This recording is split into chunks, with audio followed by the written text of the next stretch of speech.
नमस्कार मित्रांनो, सगळ्यात पहिल्यांदा तुम्ही हा व्हिडिओ बघा. व्हिडिओमध्ये काय आहे की आपल्या एका शेतकऱ्याचा पूर्णपणे मुरघास आहे ना पूर्ण खराब झालेला आहे. बॅगा फोडल्या, एक बॅग फोडली, बघितली खराब झाली, दुसरी खराब, तिसरी खराब झाली. जेवढ्या बॅग आहेत ना मित्रांनो पूर्णपणे खराब झालेल्या आहेत. मला एक समजत नाही की मुरघासाला एवढं का प्राधान्य दिलं जाते. आज आपल्या शेतकरी का मागं मेंढरासारखं मानाखाली घालून त्या मुरघासाच्या मागं लागलाय, फक्त आणि फक्त गोठ्यातलं काम कमी करण्यासाठी.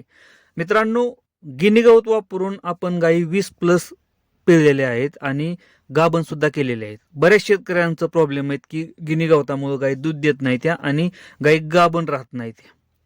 पण गिनी गवत वापरून कशा प्रकारे दूध काढायचं आणि गाभण करायच्या ना व्हिडिओमध्ये सविस्तर माहिती देणार आहे. व्हिडिओ जर आवडला तर लाईक करा, चॅनलवरती नवीन असेल तर चॅनलला सबस्क्राईब करायला विसरू नका. नमस्कार मित्रांनो, शेतकरी आणि टेक्नॉलॉजी आपल्या युट्यूब चॅनलमध्ये स्वागत आहे. बघा मित्रांनो, सगळ्यात महत्वाचं जो पार्ट असतो ना दूध व्यवसायामधला तो म्हणजे वैरण, आणि सेकंड पार्ट आहे तो खुराक. ह्या दोघांचं जर मॅनेजमेंट जर व्यवस्थित जर केलं का नाही, तुमची वैरण कोणती पण असू द्या, खुराक हा सगळ्यात महत्वाचा सेकंड पार्ट आहे मित्रांनो. वैरण हे पोट भरण्याचं काम करते आणि खुराक मित्रांनो हे दूध देण्याचं काम करतं. लक्षात असू द्या, खुराकामधून न्यूट्रिशनची गरज ही भागली पाहिजे, तरच गायी व्यवस्थितपणे दुधाला उतरणार आहेत आणि वैरणीनं गायीचं पोट भरलं पाहिजे. जर पोट जर व्यवस्थित भरलं नाही ना, तुम्ही खुराक किती पण द्या, गाय दूध देणार नाहीत. दोन्हींचं मॅनेजमेंट, दोन्हींचा बॅलन्स जर व्यवस्थित राहिला ना, तुमची वैरण कोणती पण असू द्या, गिनी गवत असू द्या किंवा मुरघास असू द्या मित्रांनो, तेवढंच दूध देणार आहे गाय. त्यासाठी मित्रांनो मुरघासाच्या मागं लागू नका. आणि मुरघास याच्या आधी मी व्हिडिओ बनवलाय, मुरघासामध्ये जर बेबी कॉर्न म्हणजे लहान कणीस असेल तरच तो मुरघास व्यवस्थित आहे, चांगला आहे. जर त्या मुरघासामध्ये बेबी कॉर्न किंवा जे चिकातलं कणीस नसेल ना, तर तुमच्या गायी व्यवस्थित दूध सुद्धा देत नाहीत. ह्या गोष्टी लक्षात असू द्या. मुरघासामध्ये जर बेबी कॉर्न जर असेल ना, तरच तो मुरघास चांगला न्यूट्रिशनचा आहे, नाहीतर तो मुरघास काहीच कामाचा नाही. त्यापेक्षा गिनी गवत 100 पटीनं भारी मित्र म्हणतो. फक्त गिनी गवत वापरताना 2 ते 3 प्रकारच्या काळज्या घ्यायच्यात. काळजी काय घ्यायची मित्रांनो, एकतर गिनी गवत वापरलं तर फॉस्फरस डिफिशियन्सी होणार आहे, मायक्रोन्यूट्रिशनची डिफिशियन्सी होणार आहे, मिनरल्सची डिफिशियन्सी होणार आहे. म्हणजे हायच होणार, डिफिशियन्सी होणार, कारण त्या गोष्टी गिनी गवतातून भेटत नाही त्या. मग आपल्याला डिफिशियन्सी म्हणजे काय, कमतरता. आणि याचं साईड इफेक्ट काय आहेत मित्रांनो, सगळ्यात पहिल्यांदा गाय हिटवर येणार नाही, गाय गाभण राहणार नाही, हिटवर आली तर रिपीट होणार. त्याच प्रकारे गाय दुधाला व्यवस्थितपणे उतरत नाही. गाय वेल्यानंतर झार पडण्याचे चान्सेस कमी राहतात, म्हणजे झार अडकून राहतो, झार पूर्णपणे पडत नाही. ह्या गोष्टी होत राहतात आणि हा प्रॉब्लेम सगळ्यात मोठा प्रॉब्लेम नाही मित्रांनो. यावरती ट्रीटमेंट आहे, यावरती उपाय आहेत. 100 रुपये 150 रुपये महिन्यातून एकदा किंवा 2 ते 3 महिन्यातून एकदा आपल्याला खर्च त्या गायीवरती करायचा आहे. फॉस्फरससाठी, व्हिटॅमिनसाठी इंजेक्शन आहेत, फॉस्फरससाठी इंजेक्शन आहेत आणि मिनरल्ससाठी सुद्धा स्टीमविट नावाचं इंजेक्शन आहे. साधारणतः 2 ते 3 महिन्यातून एकदा आपल्याला ट्रीटमेंट करायची. यावरती मी सविस्तर व्हिडिओ बनवलाय. फॉस्फरसची ट्रीटमेंट कशा प्रकारे करायची, स्टीमविट म्हणजे मिनरल्सची ट्रीटमेंट कशा प्रकारे करायची, व्हिटॅमिनची ट्रीटमेंट कशा प्रकारे करायची. 3 महिन्यातून एकदा आपल्याला 100 रुपये एका गायीला खर्च काहीच नाही.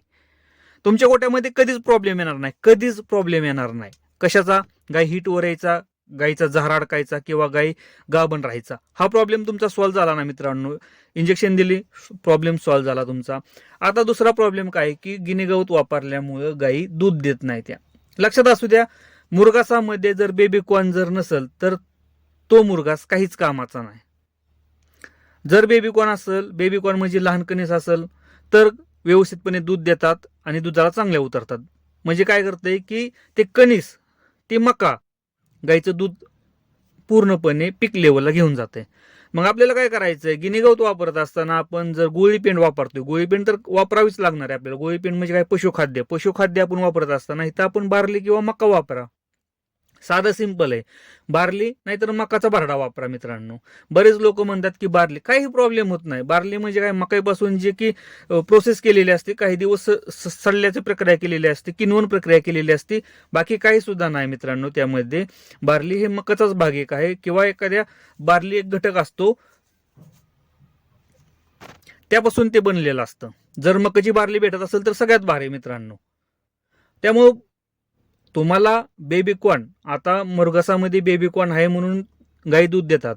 मग आता आपल्याला गिनी गवत वापरतोय ना, गिनी गवत वापरत असताना आपल्याला आपण पशुखाद्य वापरणार आहे. पशुखाद्यामध्ये आपल्याला एकतर मकाचा भरडा वापरायचा आहे, नाहीतर बार्ले वापरायचे. आणि या दोन्ही गोष्टी वापरत असताना आपल्याला मिनरल मिक्सचर पावडर देणं गरजेचंच आहे. जरी तुम्ही मुरघास जरी वापरत असाल ना मित्रांनो, मुरघास, तरी तुम्हाला मोठ्या गोट्यांवरती मुरघास वापरताना त्या गोट्यांवरती सुद्धा गेल्यानंतर तुम्हाला एक गोष्ट दिसेल की तिथं सुद्धा मित्रांनो मिनरल मिक्सचर पावडर ही वापरली जाते. कोणत्या पण गोट्यावरती जावं मित्रांनो, जिथं सक्सेसफुल डेअरी फार्म आहेत ना, तिथं मिनरल मिक्सचर ही पावडर वापरलीच जाते आणि वापरलीच पाहिजे. जिथं आपल्या लहान गोटे आहेत ना, त्या शेतकऱ्यांचा प्रॉब्लेम आहे की मिनरल मिक्सचर पावडर ही वापरत नाही ती, आणि त्यामुळं हा प्रॉब्लेम बऱ्याचशा टायमिंगला गोट्यावरती येतो. गिनी गवत वापरत असताना मित्रांनो, किंवा तुम्ही गिनी गवत वापरा किंवा मुरघास वापरा, काही प्रॉब्लेम नाही. पण त्या गोष्टी वापरत असताना ना, आत्ताच्या कंडिशनना मिनरल मिक्सचर पावडर ही कंटिन्यू आपल्या जनावरांना दिलीच पाहिजे.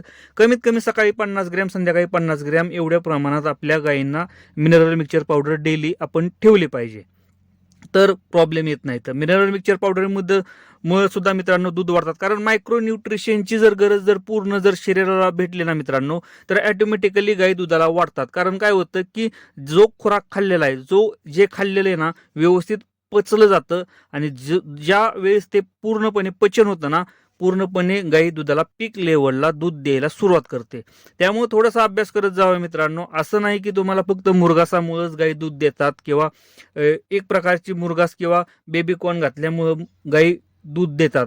मित्रांनो, बाकीच्या सुद्धा वैरणी आहेत, आणि गिनी गवत एक असं वैरण आहे मित्रांनो की कमी खर्चामध्ये आणि कमी वेळेमध्ये वैरण ही रानामध्ये तयार होती आणि कमी खर्चामध्ये चांगल्या प्रकारे उत्पन्न देते. फक्त वापरताना थोडीशी काळजी घ्यावी लागते. काळजी घेतली ना मित्रांनो, कधी सुद्धा ह्या वैरणीचा प्रॉब्लेम येत नाही.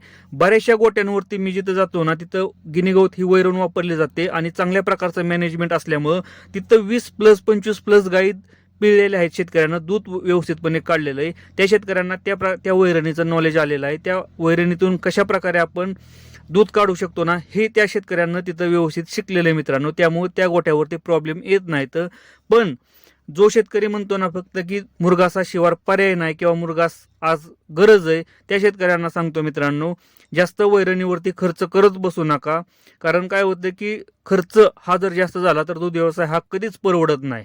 एक गोष्ट लक्षात असू द्या, खर्च जर जास्त व्हायला लागला ना, तर कधीच परवडत नाही. आणि आजच्या कंडिशनना मुरघास बनवणं किंवा आपल्याला मुरघास बनवून घेणं ना, सगळ्यात कॉस्टली आपल्या दूध धंद्यामध्ये जातंय. त्यामुळे थोडंसा बाहेरच्या गोठ्यांवरती जाऊन व्हिजिट करा, तिथं कशा प्रकारे वैरण वापरली जाते, दूध काढलं जातं. मित्रांनो, वैरण वापरताना कोणती काळजी घेतली जाते गिनी गवत, ह्या गोष्टी आपण जाऊन जर बघितल्या ना, तर आपल्याला समजेल की कमी खर्चामध्ये सुद्धा चांगल्या प्रकारे प्रॉफिट मिळवून देणारी वैरण म्हणजे गिनी गवत आहे. व्हिडिओ जर आवडला तर लाईक करा. चॅनलवरती नवीन असेल तर चॅनलला सबस्क्राईब करायला विसरू नका.